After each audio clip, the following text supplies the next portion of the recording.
What up, what up, what up? Let's go. Let's start the stream. Hold up. We got to do the intro. Hold on.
All right, all right, all right. How y'all doing?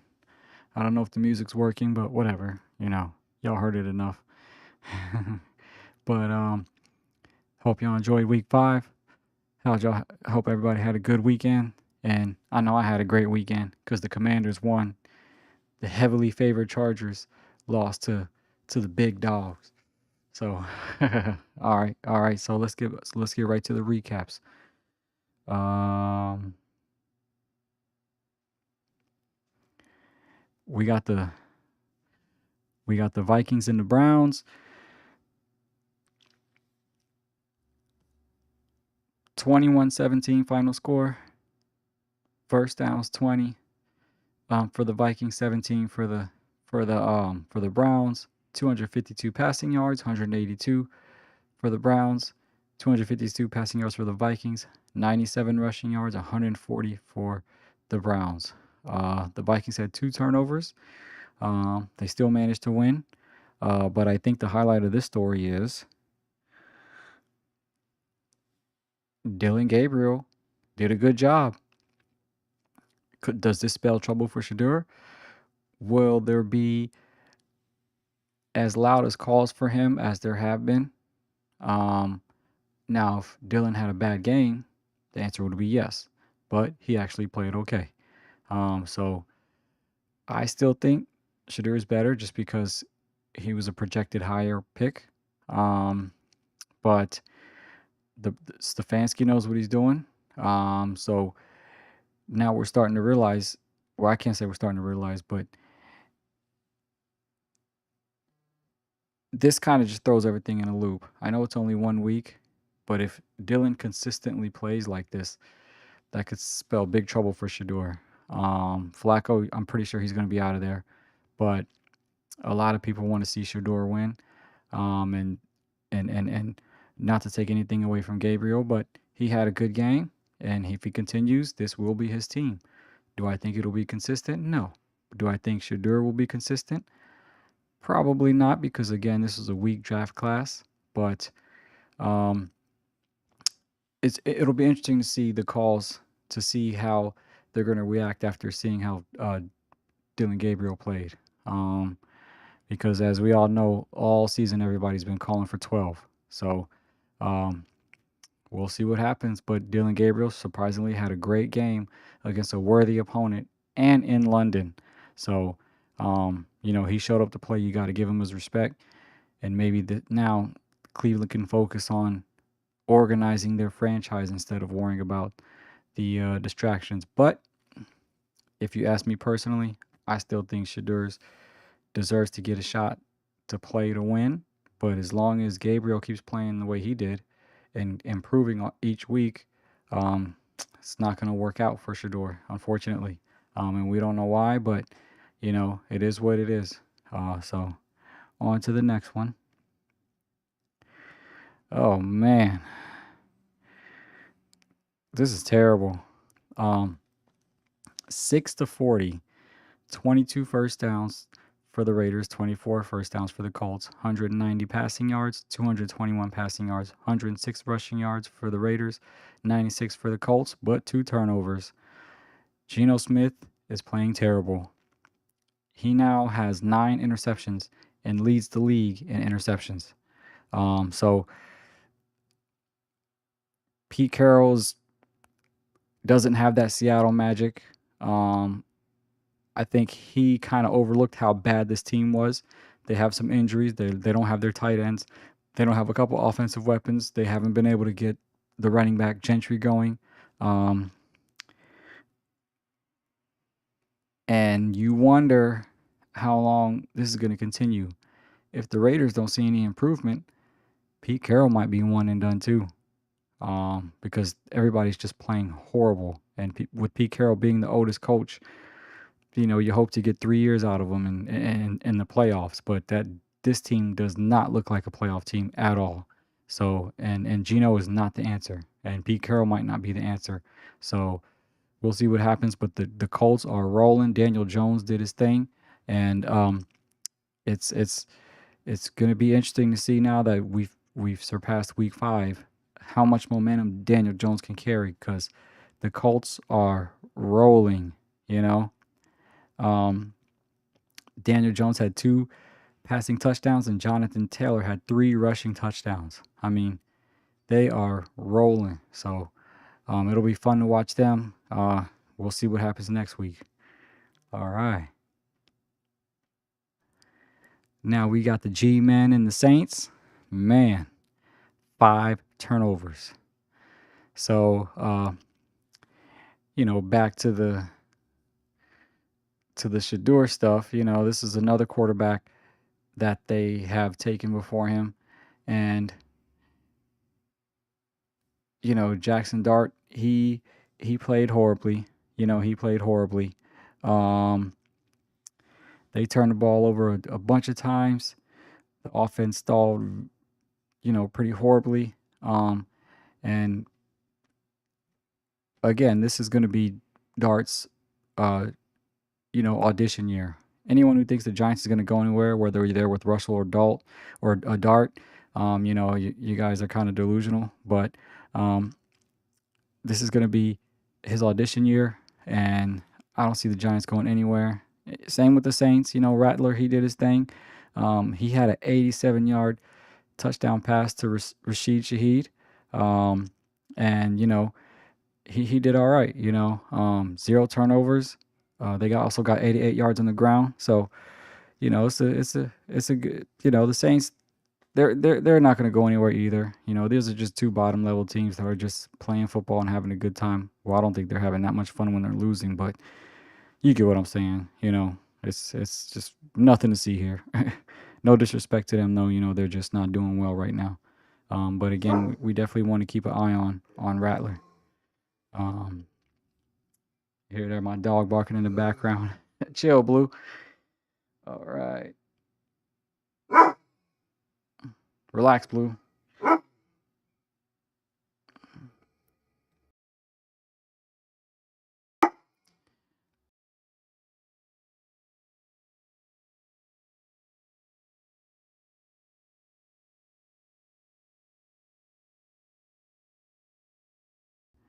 All right. My dog just doing his job, protecting the house. This was a pretty entertaining game, too. 37-22 final score, 22 first downs to 25 for the Jets, 236 passing yards, 234, 180 rushing yards, 144 rushing yards, 1 turnover. They both of these teams came to play, but the Jets are doing what the Jets do. They don't they just haven't really, you know, they just, they're not going to do anything. They're 0-5. They'll be lucky to get 3 games this year, unfortunately. And Prescott threw 4 touchdowns. You know, everybody, you know, got some play. Ferguson got a touchdown. Williams got a touchdown on the Cowboys. Um, and on the defense, Marist Liufu, forgive me for that. He recovered a Jets fumble for a touchdown. Cowboys just doing their thing. They're 2-2, and now in one they have that tie, and now they're just gonna see if they can stake a claim in the NFC. But the Jets are doing what the Jets do. Same old, same old. Uh, so all right, this was a good game. Eagles versus the Broncos. Um, I mean, nobody really played bad. The only thing is, Denver scored 18 unanswered points in the fourth quarter. Do you call that a Philly collapse? Or do you call that just Denver staying on top of their job? Final score 21-17. 23 first downs to 16 for the Eagles. 228 passing yards to the 257 for the Eagles. 130 rushing yards for the Broncos and only 45 for the Eagles. We got to keep an eye on Barkley. He's not making the impact that he made last season on the ground, but he did get a long reception pass. So he did catch a long touchdown pass, but at the end of the day, eventually the Eagles were going to get a loss. But it was kind of surprising to the Broncos, even though the Broncos are a worthy opponent. But, we definitely got to keep an eye on them. They came to play. And again, 18 unanswered points in the fourth quarter. Erased a 17-3 deficit.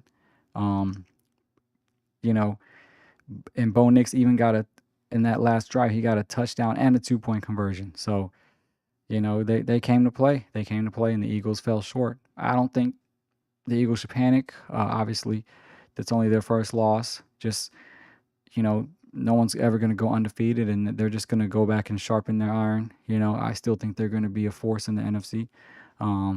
But it's interesting to see how far the Broncos could go with the Ravens pretty much collapsing, the Chargers collapsing. The Bills just lost today, but I still think the Bills are top contender. The Denver Broncos could make their way through. All you got to really worry about is the Chiefs, the Bills.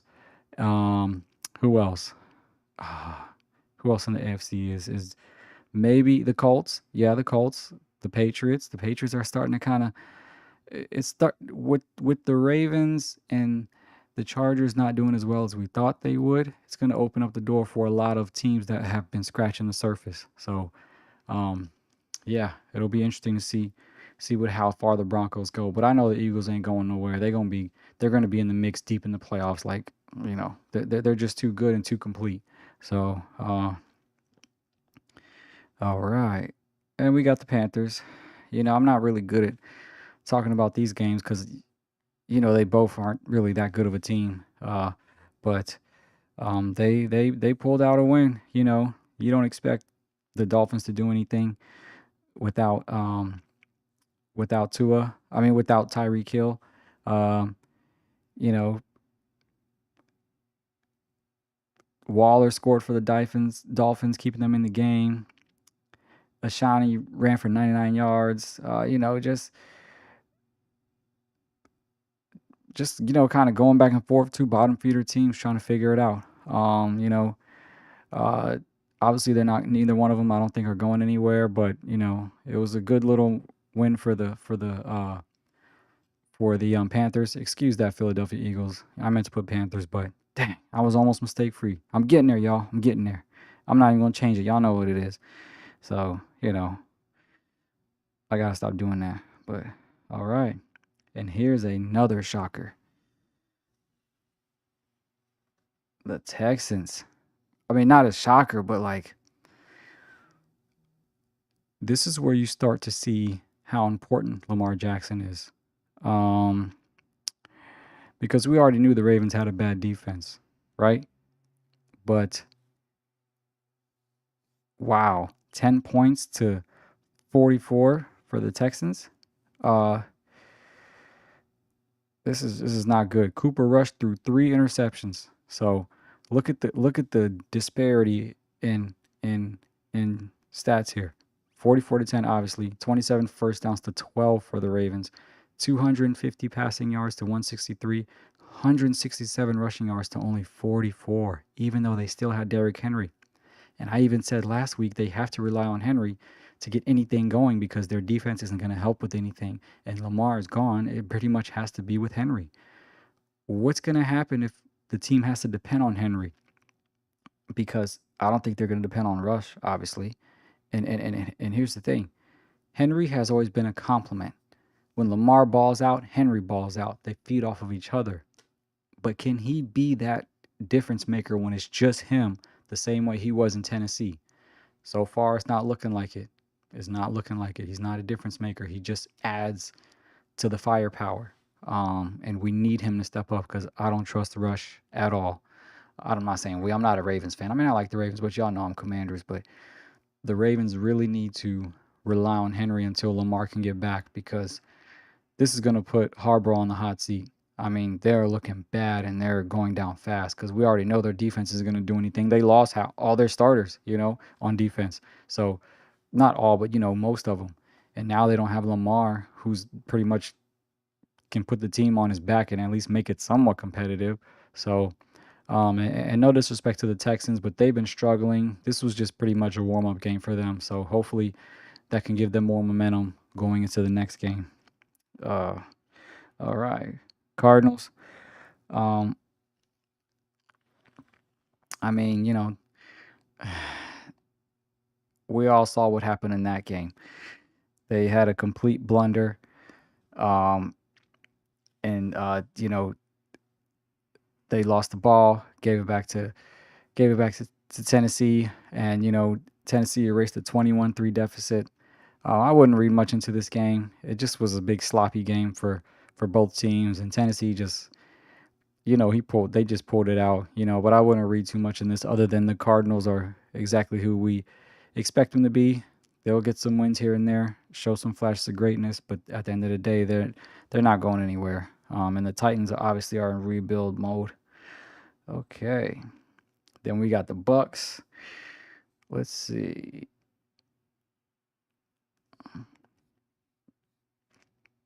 38-35 final score. 25 first downs to 27 for the Seahawks. 370 passing yards, 341 for the Seahawks. 56 rushing yards for the Bucks and 122 for the Seahawks. This was an evenly matched game as expected, and the Bucks just got the slight edge. Tampa Bay's for real. They are going to be a contender in the NFC. Maybe not a Super Bowl contender, but they can. The way they're playing, they can do good. They can make a good playoff run. Baker Mayfield, 379 yards, 2 touchdowns. Emeka Egbuka, 7 catches, 163 yards and a touchdown. Rashad White, 2 rushing touchdowns. And of course, at the last second, Sam Darnold got intercepted. So, surprise, surprise. Even though Sam Darnold threw for 341s and 4 touchdowns, he also threw 2 interceptions. And as I always said with Sam Darnold, he's one of those quarterbacks where they are great. They put up big numbers, but when it gets tight, can you count on him to win? Can you count on him to get over that hump? He hasn't shown it yet. So, and this was his time to do it against the Bucks, but instead he threw 2 interceptions and he threw the deciding interception. So, it's just it is what it is. Um, and then Chase McLaughlin, I don't even know how to say it. McLaughlin, 39-yard game-winning field goal after a Sam Darnold interception. So that's why Minnesota let him go. But at the end of the day, he's still an upgrade for Seattle. So he just has to try to get over that hump, So, um, I'm almost at my favorite team. But let's go to the Bengals. I mean, Honestly, I'm surprised they put up 24 points. Jake Browning's all right, but the Lions. I mean, they're just too good. They're just too good. Um, it's just there's just this is a complete mismatch. I knew they were gonna roll, 37-24, 23 first downs to 21, 247 passing yards, 237 passing yards for the Bengals, 118 rushing yards, 85. But the Bengals had 3 turnovers. So, I mean, if you look at those numbers, it looks like it was the Bengals held their own, but they really didn't. They really did. The Lions had the game in full control. Um, you know, Goff did his thing. Sam Laporta, he got a touchdown in the first quarter. So this was the first win against Cincinnati since 1992. So I thought that was kind of interesting, but just way overmatched. That's what you expected. Okay, and my favorite. Hold up. This damn Stream Deck. Game recap: Washington Commanders versus the Chargers. 27-10, 22 first downs for the Commanders, 18 first downs for the Chargers, 226 passing yards for the Commanders, 181, 163 rushing yards, 155 rushing yards for the Chargers, and 2 turnovers for the Chargers.